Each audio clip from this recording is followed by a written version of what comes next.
नमस्कार। मेरे चैनल का नाम है योगा विद मधुबाला शर्मा और मैं आज आपको बताऊंगी यम और नियम का परिचय। मैंने एक दिन योग के 8 अंग होते हैं, योग होता क्या है ये बताया था। आज मैं आपको योग की डेफिनेशन, योग के 8 अंग और फिर उसमें पहले और दूसरे अंग का परिचय ये बताऊं। धीरे धीरे टॉपिक को कवर करेंगे और आज की वीडियो में तो यम और नियम का परिचय बताएंगे। ठीक है, तो सबसे पहले आपको बता दूं what is the meaning of योग। योग जो है ना, किसी दो चीजों को मिलाने को योग कहते हैं। ठीक है, योगिश चित्त वृत्ति में योग के करने से दिमाग की चित्त की जितनी भी बीमारियां हैं वो दूर हो जाती। कौन कौन सी बीमारियां हैं? जलन की, द्वेष की, राग और द्वेष दो दिमाग में चलता रहता है, तो इन सबको दूर करता है। कौन करता है? योग करता है। तो योगिश चित्त वृत्ति निरोध है। ठीक है, योगिश चित्त, योग से चित्त की जितनी बुराइयां हैं सबको दूर करता है। योगिश चित्त वृत्ति निरोध है। दूसरी परिभाषा क्या है? योग कर्मसु कौशलम। क्या है? योग कर्मसु कौशलम। योग के करने से कर्मों में कुशलता। कर्म कौन से हैं? जो हम कार्य करते हैं सुबह से लेके शाम तक, वो हमारे कार्य हैं, वो हमारे कर्म है। तो उनकी कर्मों में कुशलता। योग कर्मसु कौशलम। ठीक है, खाली आसन कर लिया, प्राणायाम कर लिया, यही नहीं। योग तो बहुत गहरी चीज है, उसको अपने अंदर उतारना है, अपने अंदर संयम लाना है। ठीक है, और पॉजिटिव सोच रखनी है, अच्छाई और बुराई का ज्ञान सीखना है। आपको कौन सिखाएगा? योग। ठीक है, योग ही ऐसी चीज है जो हमको जीवन जीना सिखाती है। जिसको जीवन जीना आ गया उसको कोई प्रॉब्लम लगती ही नहीं जीवन में। ये तो आते रहते हैं, सुख भी आते रहते हैं, दुख भी आते रहते हैं, लेकिन इंसान घबरा जाता है। घबराना नहीं, ठीक है, लेकिन ये सिखाता है योग। चलिए अब हम आ जाते हैं योग के अंगों पे। ये तो थी हमारी परिभाषा। अब हम अंग, योग के 8 अंग हैं। यम, नियम, आसन, प्राणायाम, प्रत्याहार, धारणा, ध्यान, समाधि। कौन कौन से? एक बार फिर से दोबारा रिपीट करती हूँ, सुनिए। यम, नियम, आसन, प्राणायाम, प्रत्याहार, धारणा और ध्यान और समाधि। इन पहली 7 स्टेज से जब आदमी गुजरता है तब 8वीं स्टेज है समाधि। फिर समाधि पे जाता इंसान। ये नहीं है कि आपको एक दिन में सब कुछ मिल जाएगा, नो, बहुत तपस्या करनी पड़ती है। हमारे देखा है ना कितनी योगियों ने कितनी कितनी तपस्या की, ये ज्ञान प्राप्त किया हुआ। तो ऐसे नहीं, जीवन भी एक तपस्या है, उसको कैसे जीना है ये आपको सिखाता है योग। लेकिन आपको योग करना होगा, संयम रखना होगा, धैर्य बना के रखना होगा। योग ऐसी चीज है, धैर्य सिखाता है कि आपको कैसे बीमारियों से मुक्ति रहना है, कैसे क्या खान पान खाना है, कैसे बुरे लोगों से बचना है, अपने आप को सही कैसे रखना है, पॉजिटिव कैसे रखना है। आजकल के टाइम में आपको पता है ना, हर चीज दूषित है, हर चीज दूषित है। लेकिन ऐसा नहीं है सारी दुनिया खराब है, ऐसा भी नहीं, लोग बहुत अच्छे हैं। ठीक है, तो आपको मैंने बताया योग क्या है, योग के अंग कितने हैं। इसके बाद आ जाते हैं हम यम। यम के कितने पार्ट है, कितने अंग है? यम के हैं 5 अंग। कौन कौन से मैं आपको बता देती हूँ। सबसे पहला है अहिंसा। अहिंसा से क्लियर हो रहा है कि हिंसा नहीं करनी हमें किसी। कौन कौन सी हिंसा होती है? मन से भी होती है, वचन से भी होती है और कर्म से भी होती है। मन से कैसे होती है? कि हम किसी का बुरा सोच रहे हैं, ये भी हिंसा है, किसी का बुरा नहीं सोचना है। वचन से, मुंह से गालियां बक रहे हैं, गलत सोच रहे हैं, गंद बक रहे हैं, वो क्या है? वो भी हिंसा है। और तीसरा क्या है? मन, वचन और कर्म। कर्म में भी हिंसा नहीं होनी चाहिए।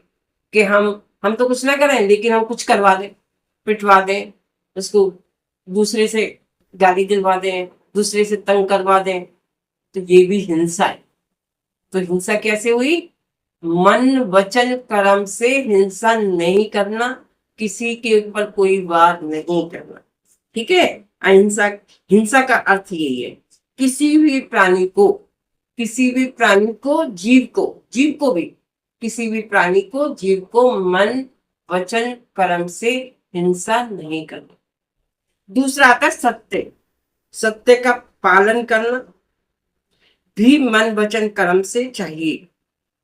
सत्य खाली ये नहीं हो जबान से बस मैं सच बोल रहा हूं और मन से झूठ बोल रहा हूं, कुछ झूठ बोल रहा हूं, ठीक है, कुछ कर्म में भी झूठ कर रहा हूं, नौकरी करने जा रहे हैं पूरा काम नहीं कर रहे, ठीक है, कोई काम करके नहीं देता, तो वो क्या है?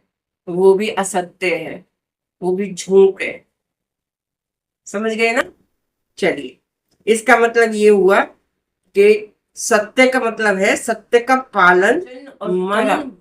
सत्य जबान से भी होना चाहिए, है ना, मन से भी होना चाहिए, और कर्म से भी सच दिखाई देना चाहिए, वो होता है सत्य। अब आ जाते हैं असत्य पे। असत्य का मतलब तो वही है, झूठ बोलना। ठीक है। इसका मतलब ये है कि असत्य का अर्थ है चोरी ने करना, झूठ ने बोलना, किसी भी किसी भी दूसरे की चीज पे नियत नहीं रखना। अब मान लीजिए किसी के पास, जैसे बच्चे क्या करते हैं, 100 रुपए का पेन किसी के पास अच्छा पेन है, और वो जो दूसरा बच्चा है उसके पास 10 रुपए वाला पेन है, तो वो सोचेगा यार इसके पास तो बहुत बढ़िया है, चुरा लो, ले लूं, छुपा लूं, मेरे पास तो है नहीं। तो ऐसा विचार मन में नहीं लाना, ऐसा सोचना भी नहीं कि मैं इसकी चीज को चुरा लूं। ठीक है। वो होता है, क्या होता है वो होता है असत्य। असत्य होता है। मन वचन कर्म से पराई वस्तु को प्राप्त नहीं करना, सोचना भी नहीं उसके बारे में। जो हमारे पास है उसमें खुश रहो। हमारे पास जो है इतना और लोगों के पास भी नहीं है, तो आप उसमें खुश रहिए जो हमारे पास है। ठीक है। चलिए, अब इसके बाद आ जाते हैं ब्रह्मचर्य। ब्रह्मचर्य शारीरिक रूप से भी होता है, मन से भी होता है, और दिमाग से भी होता है। ठीक है। आजकल तो पता ही है आपको, फोन पे भी कितना गंद परोसा जा रहा है। तो ये तो आपके ऊपर है कि आप क्या देखते हैं। ठीक है। जैसे टीवी है, उसके पास उसके ऊपर कितनी सारी चैनल आ रहे हैं, उसके ऊपर आस्था भी आ रहा है, उसके ऊपर न्यूज भी आ रहा है, उसके ऊपर M1 भी आ रहा है ना, उस पे पिक्चर भी आ रही है, और उस पे और भी दूसरे बहुत कुछ आ रहा है। ठीक है। तो ये तो हमारे ऊपर डिपेंड करता है कि हम क्या देखते हैं। जो हम देखेंगे, हमारी इंद्रियां, हमारा मन, हमारा शरीर वो ग्रहण करेगा, अंदर वही जाना है जो हम देखेंगे। ठीक है। इन आंखों से भी गुस्ताखी हो सकती है, जो आप जो देखोगे वही अंदर जाना। ठीक है। तो ब्रह्मचर्य जो है वो शारीरिक मानसिक रूप से दोनों से होता है, उसमें संयम रखना चाहिए। ये विद्यार्थी जीवन के लिए भी बहुत अच्छा है, और हमारे जो बुढ़ापा है, जो हमारी एक एज है, जो हमारा चौथा, चार वो होते हैं ना, चार जीवन में चार वानप्रस्थ हो गया। जैसे पहले एक शुरू में बचपन हो गया, जवानी हो गई, बुढ़ापा हो गया, और उसके बाद एक ब्रह्मचर्य लास्ट का जो है, बाहर का लास्ट में जाने वाला। उसमें क्या होता है? पूजा पाठ, मन की शांति, संयम, किसी के बारे में सोचना नहीं है ज्यादा, अपने पे ध्यान देना है। जो कर्म हमने जो पहले हम सब हो गया उसे छोड़ दो, जो आगे लास्ट में होना है उस पर ध्यान दो। ठीक है ना? और आज पे ध्यान दो, कल के बारे में मत सोचो। आज, आज हमारा अच्छा हो, आज हमने कोई झूठ नहीं बोला, आज हमने कोई चोरी नहीं की, आज हमने कोई चालाकी नहीं की। अरे चालाकी यहीं रखी रह जाती है भाई, एक ऊपर भी बैठा हुआ है सबके ऊपर, चालाकी यहीं पे रह जाती है। कोई कितने चालाक बन ले, सबको यहीं पे जवाब देना है। किसी को मानसिक रूप से, किसी को शारीरिक रूप से, किसी को किसी को वक्त दे देता है, ठीक है, जवाब किसी को समाज दे देता है। तो सब कुछ यहीं पे है। इसलिए अपने आप को बचा के रखना है, अपने आप को शुद्ध रखना है, मन वचन कर्म से सबसे शुद्ध रखना है, अपने ऊपर काम करना है, अपने ऊपर, ठीक है। एक तो सच बोलना शुरू कर देंगे। सच बोलना बहुत जरूरी है। अगर आप सच नहीं बोलेंगे तो मन की इंद्रियां, मन शरीर हमारा काम नहीं करता ठीक से। जब झूठ परोसते रहोगे तो शरीर क्या करेगा भाई? शरीर क्या करेगा बताइए? तो इसीलिए झूठ बोलना छोड़ दीजिए। अगर आप योग कर रहे हैं, योग की दुनिया में आ गए हैं, उसको समझ रहे हैं, तो आपको झूठ सच बोलना पड़ेगा, सच्चाई पे अमल करना पड़ेगा। किसी से लेने की इच्छा मत रखिए, सिर्फ देना सोचिए। देना ऐसे, लेना नहीं, ऐसे नहीं। अगर आप ऐसे सोचेंगे ना कि मैं लेता रहूं लेता रहूं लेता रहूं, एक दिन दुनिया दुश्मन बन जाएगी। सिर्फ देना सीखिए, सीखिए। अगर आपके पास है तो दीजिए, नहीं है तो कोई बात नहीं, हाथ जोड़ लीजिए कि भाई मेरे पास नहीं है, बात खत्म कर दीजिए, ठीक है। तो मैंने आपको ये बताया है, पहला पार्ट है यम का अहिंसा। देखिए भाई, मैं तो 38 साल नौकरी करी है, बच्चों को पढ़ाया है, तो मेरा तरीका भी थोड़ा ऐसा ही है पढ़ाने का। मैं बच्चों की तरह ट्रीट करती हूँ। तो कोई बात नहीं, बाद में आपके आके हाथ जोड़ूंगी कि भाई मेरे से बड़े हैं या छोटे हैं जो देख रहे हैं, तो कोई बात नहीं। आप मुझे जब मैं कराती हूँ तो तब मुझे सुन लीजिए, ठीक है। फिर बाद में आपसे हाथ जोड़ के लाइक शेयर सब्सक्राइब सब बोलती हूँ, ठीक है। तो आप देखिए, पहले आपको बताए थे 8 भाग कौन कौन से। यम अष्टांग योग है जो हमारा पतंजलि गुरु का। यम नियम, आसन, प्राणायाम, प्रत्याहार, धारणा, ध्यान, समाधि, इनको याद करिए आप, ठीक है। मैं तो चाहती हूँ आप सब कुछ याद करिए। जब रोज रोज हमें योग करना है, और योग के बिना कुछ है ही नहीं जीवन। जैसे ऑक्सीजन के बिना हमारा जिंदा रहना मुश्किल है, ऐसे ही योग के बिना भी रहना मुश्किल है हमारा। अगर योग करेंगे तो चेहरे पे निखार रहता है, ठीक है। मुझे ही देख लीजिएगा, ठीक है। मैं 2020 में रिटायर हुई हूँ, 60 एज थी जब मेरी। अब 2024 चल रहा है, देख लीजिए। मैं अभी भी आपको आसन, आपको योगा, आपको प्राणायाम आपको सिखाने के लिए सोशल मीडिया पे इसीलिए आई हूँ कि मैं अब आपके साथ काम करूंगी, ठीक है। पहले बच्चों के साथ कर रही थी, टीचर्स के साथ कर रही थी, और अब मैं सीनियर्स के साथ, मेरी उम्र के लोगों के साथ, यंग से साथ, सबके साथ करना चाहती हूँ, ठीक है। आपको सिखा के ही मानने वाली हूँ, ऐसे हूँ पीछा छोड़ने वाली, ओके। हाँ, तो आप सोच लीजिए कि आपको योग करना ही पड़ेगा, ठीक है। आप योग की दुनिया में आएंगे तो बड़े सुखी हो जाएंगे, बड़े सहज हो जाएंगे, मस्त रहेंगे। ये जो मेरे सेहत का राज है ना, ये मस्ती है, मस्त। योग जो है मस्त रहना सिखा देता है। मैं देखो, मैंने जॉब भी करी, घर भी देखा, बच्चों को भी पढ़ाया, घर भी बनाया, सब कुछ किया, लेकिन जो योग की मस्ती है ना, वो कुछ अलग ही होती है। यस, तो योग की मस्ती में मस्त हो जाइए, ठीक है।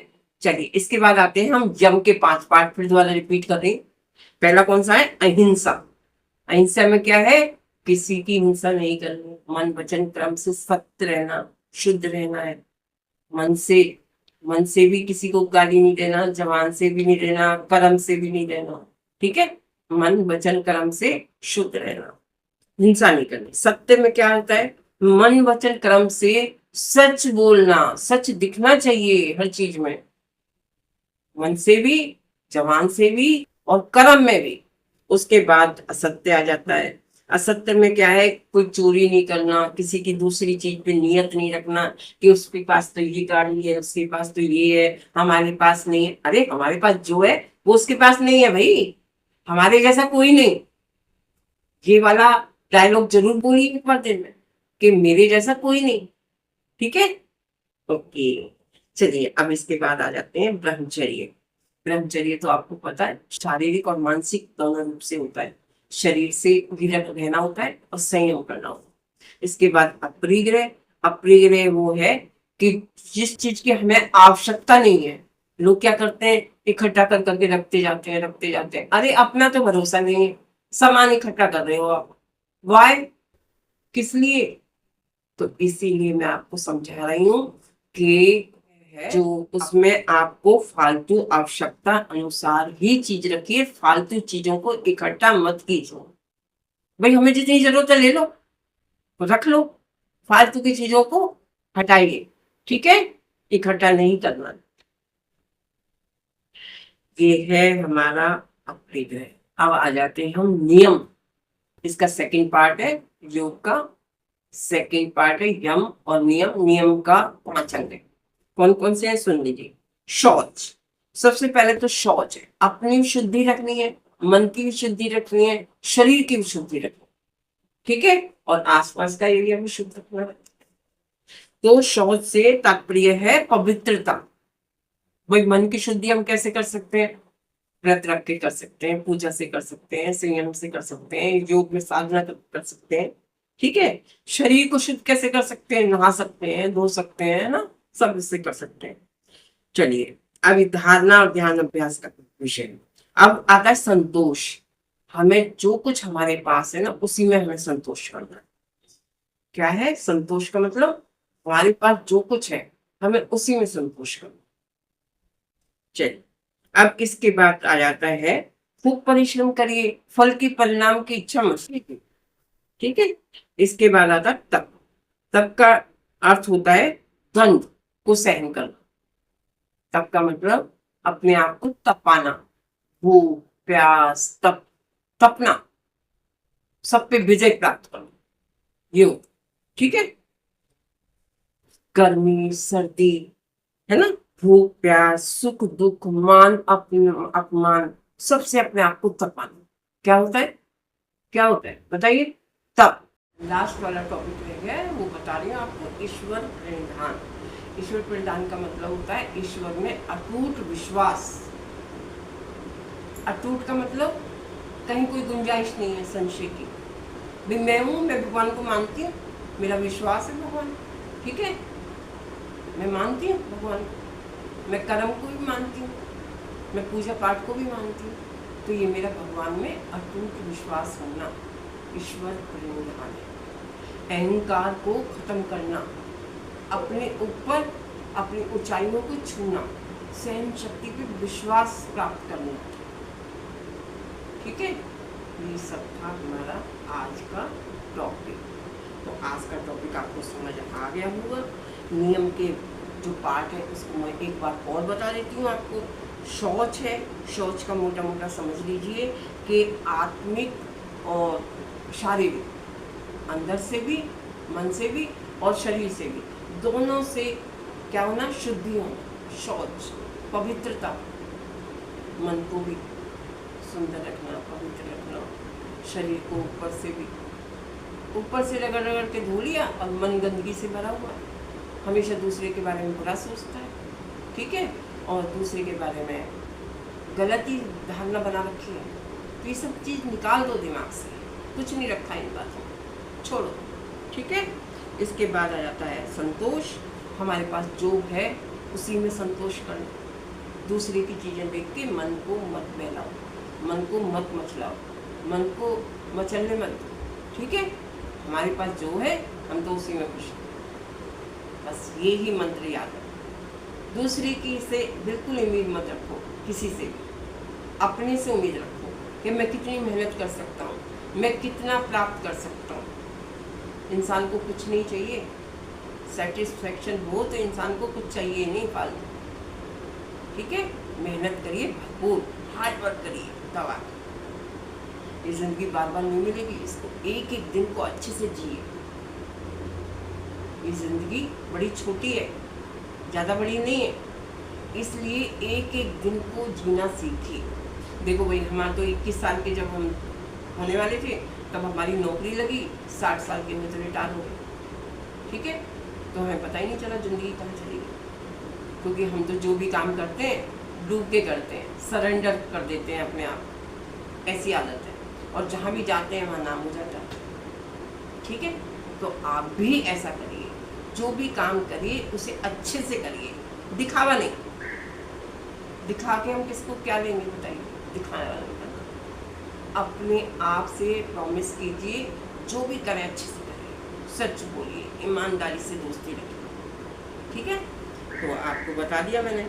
तीसरा है तप, और फिर स्वाध्याय, और फिर ईश्वर प्रेरणा।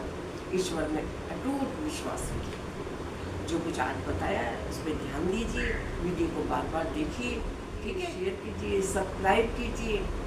नेक्स्ट वीडियो में अगला टॉपिक लेंगे, आसन के ऊपर, प्राणायाम के ऊपर फिर से लेंगे, ठीक है। तो अपना ख्याल रखिए, बहुत ज़्यादा अपनी सेहत का ख्याल रखिए, अपने चेहरे का, अपने ग्लो का। एक एक दिन मज़े से जिए, मस्त रहिए, खुश रहिए। Thank you.